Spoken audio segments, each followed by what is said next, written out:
The year was 1975. Emergency was declared in India by the then Prime Minister Indira Gandhi. The fundamental rights of the citizens were taken away for next 2 years.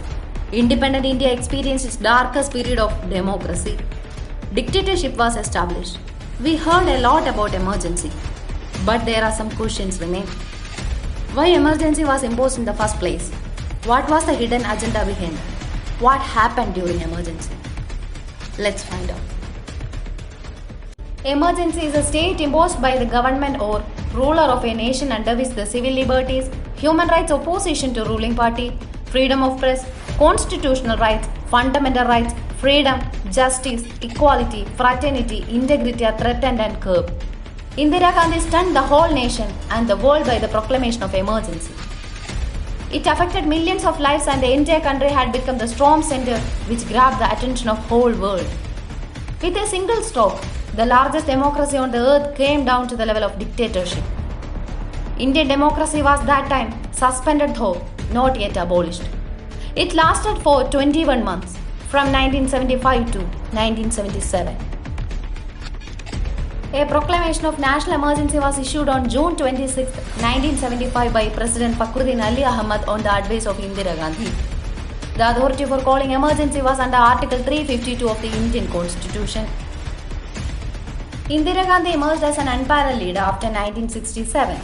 But this period also witnessed many tensions internally in the form of tussle between the party members as well as the external in the form of rising corruption, economic and food crisis.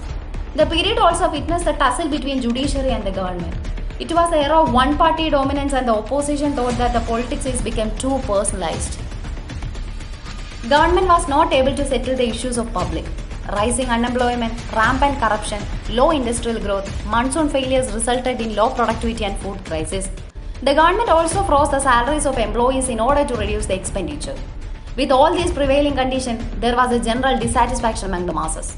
This phase also witnessed the rise of Marxist activities as they didn't believe in parliamentary politics. They used violent measures to overthrow the government. Also, Indira Gandhi was facing the court trials from Allahabad High Court. Her election was declared null and void and barred her from contesting any election for the next 6 years. This created chaos among the party. Also, movement from Bihar was shifted to Delhi to overthrow the government. Jayaprakash Narayanan announced a nationwide satyagraha for her resignation on 25th June 1975. The political mood of the country was turned against the Congress. In order to get everything under control, she advised the President Fakhruddin Ali Ahmad to proclaim emergency immediately. As a result, emergency was imposed in India on 26th June 1975. According to our constitution, once an emergency is declared, all the powers are concentrated in the hands of centre. This is against the idea of cooperative federalism. Also, the government could curtail the fundamental rights.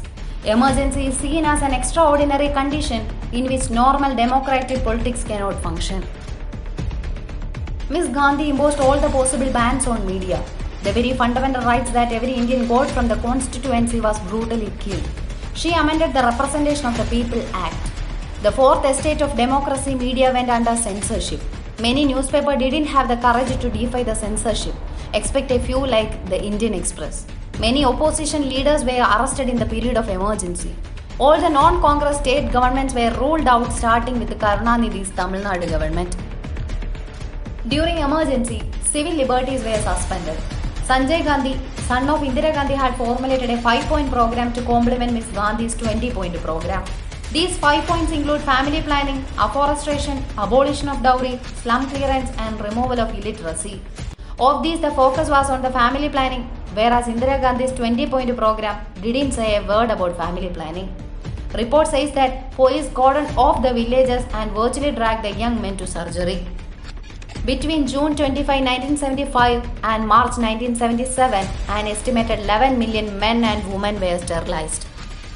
Soon, public anger over the forced sterilization technique resulted in riots all over the country. Indira Gandhi soon asked to halt the campaign thereafter in 1977. This period witnessed a series of arrests. Fundamental rights were suspended and any person opposing the government either detained or arrested without the right to appeal. Many important leaders and media persons were arrested including Jayaprakash Narayanan, Atal Bihari Vajpayee, L.K. Advani, George Fernandez, Morarji Desai, etc. Imposition of emergency was the darkest phase of Indian democracy. Even right to life under Article 21 was suspended. It was also the darkest period of judiciary, which gave rise to distrust in Indian judiciary. The highest judiciary disappointed whole of the nation. One of the major rights to be violated during emergency was the habeas corpus. With a sudden blow, Azadi or freedom for which India had fought for decades was all of a sudden clenched by the Indira Gandhi's government. But on the other hand, due to this darkest phase of unfortunate incidents of emergency, we came out stronger as a democracy. The Indian became aware about their right and used their right to vote efficiently. Also, the era of coalition government started after a few years. Few advantages are also attached with the coalition governments, that it suppressed the autocratic rule and monopoly of a single largest party. Emergency seemed to have inculcated a consciousness among the people who now think cautiously before breaking any law. Now the situation has changed. With the awareness of common people and the emergence of social media, politicians today know that if such an act is repeated, protests will be much more organized and unprecedented. Our democracy has strengthened because of our past experience from the rule of princely state, Mughal rule and the British Raj to Indian national movement, and finally from the emergency experiences.